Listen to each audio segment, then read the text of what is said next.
All right, good morning, folks. Welcome back. I wanted to share this particular scan with you. This is actually a case where we ended up doing 3 crowns on the same patient at the same time. And these are currently in the milling process, although the patient is wearing a temporary.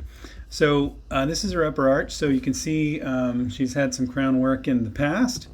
And this is a good indication that the patient has sought dental care and is open to receiving dental care. Not that that should matter too much as we're treatment planning, but it's important that we point that out because this is a patient who's invested in their oral health. So acknowledging that and making sure that the patient's aware that we appreciate that is helpful.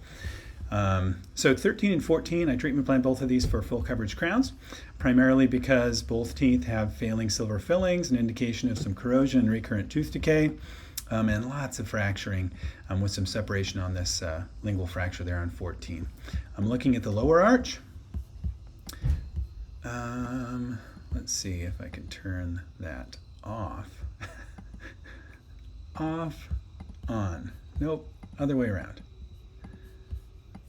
Okay, here's the lower arch, sorry. So tooth number 29, I treatment plan for a full coverage crown primarily for the same reasons. She's got some recurrent decay and fracturing, indicating the need for a full coverage crown. And as we've indicated before, or as I mentioned just a minute ago, she's not averse to dental care. Now there's some other teeth which we'll keep an eye on, probably recommending a crown at some point there on tooth number 17. Although there's a good chance I'd recommend extracting it instead, and we'll cross that bridge when we come to it. Now it should be pointed out that this patient is currently in active Invisalign treatment. She hasn't been delivered yet, but we've ordered her Invisalign case. And so the design process I used was to replicate the current shape of the teeth. So the copy restorative site anatomy option in the Glidewell FastMill IO. So let's look at the crown preps themselves. So this is tooth number 29 here. And you can see I've put a nice little divot there in the center of the tooth. Crown prep's nice and rounded. Equigingival prep looks kind of nice. You know, one of the things that I mentioned in the past is I almost never use cord. So here it is down here. You can see this. Ooh, a little too much zoom. You can see the prep here. A little bit of enamel there, which is nice. I usually prep right to the level of the gingiva, sometimes slightly below, so I have a nice emergence profile for the crown, and also end up with a good cosmetic outcome. And I've put a positioning divot there in the center. I've found if I do that, then it allows when we're delivering the crown, it centers itself a lot easier. In some situations, if you have a very smooth prep that doesn't have a lot of anatomic reduction, you'll end up with a crown that can slide specifically to the buccal and the lingual a little bit. So this positioning divot allows the tooth to center, the crown to center itself a little more favorably, a little simpler on the tooth itself. Okay, so let's look at the upper preps. So this is number 13. You can see each of these have an independent core buildup. Oh, that was the inside. Get that to slide down here. Each of them have an independent core buildup, a composite resin dual cure fluoride containing core buildup material. The preps again look pretty nice in my opinion. I did share with you that conversation yesterday, or in one of my recent videos. There's that prep. That we need to strive for clinical perfection, but clinically acceptable and above the standard of care is entry level. So accept, meaning receive from yourself and be grateful that you can do something that's clinically acceptable, although we should always target clinical perfection and making sure that we're well within the standard of care. So there's 13 and here's 14. So again, pretty standard prep in my experience. This is what I usually prep. A modified chamfer using an 856016 burr, and then I finish it with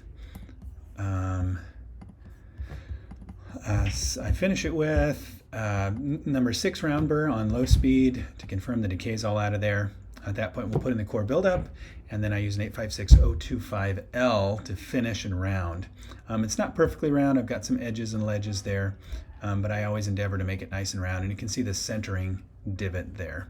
So this is an interesting case. As I mentioned before, What I did with this particular patient, she's got her trays for Invisalign that have been ordered.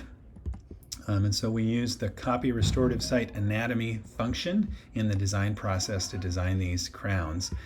So I don't shy away from doing restorative work when the patient's in active Invisalign care, as long as we know to take a pre-scan with our iTero and design a restoration that matches the shape of the aligner. Now, if we're doing a significant departure, whether it's a set of veneers or whether it's something else, you can always rescan and get a correction, a set of aligners going forward. But in this case, essentially the shape of the teeth is not a concern to us, and so we opted to just copy them so that they fit into the aligners, and we have very good success. One thing to mention, just for fun, as we sometimes do, we sometimes forget to take a pre-scan. But we may have the patient's Invisalign, or we may have the temporary crown impression material, or impression that we've made for a temp crown.